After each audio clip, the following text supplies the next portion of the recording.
1.5 cup নিয়েছি, আপনারা চাইলে কম বেশি নিতে পারেন। তো মাছটাকে আমি দিয়ে দিচ্ছি, পেঁয়াজের সাথেই আমি একসাথে ভাজা ভাজা করব। এই ওয়েতে আপনার অবশ্যই বাসায় একদিন রান্না করে খাবেন। বিশ্বাস করুন বন্ধুরা, এটি আমার কচু শাকের যত রেসিপি আছে তার মধ্যে এটাই সবচেয়ে শ্রেষ্ঠ রেসিপি। আমার খুবই ভালো লাগে। তারপরে এর মধ্যে দিয়ে দিচ্ছি 1 চামচ রসুন বাটা, 1 চামচ মরিচের গুঁড়া, 1 চামচ হলুদের গুঁড়া, 1 চামচ জিরার গুঁড়া। তারপর দিচ্ছি 1 কাপ পানি মশলাটাকে ঠিকভাবে কষানোর জন্য। আর অবশ্যই গুঁড়া মশলা, বাটা মশলা ব্যবহার করবেন যখন পেঁয়াজ এবং চিংড়ি মাছ ভাজা ভাজা হয়ে যাবে তখন, না হলে কিন্তু পেঁয়াজ তাকায় থাকবে আর কচু শাকটা খেতে ভালো লাগবে না। আমি বেশ কিছুক্ষণ মশলাটাকে ভালো করে কষিয়ে নিব। এর মধ্যে স্বাদ বুঝে লবণটা আমি দিয়ে দিব।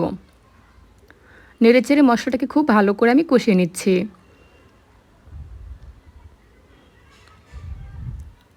মশলাটা খুব ভালো করে কষানো হয়ে গেছে। এই অবস্থায়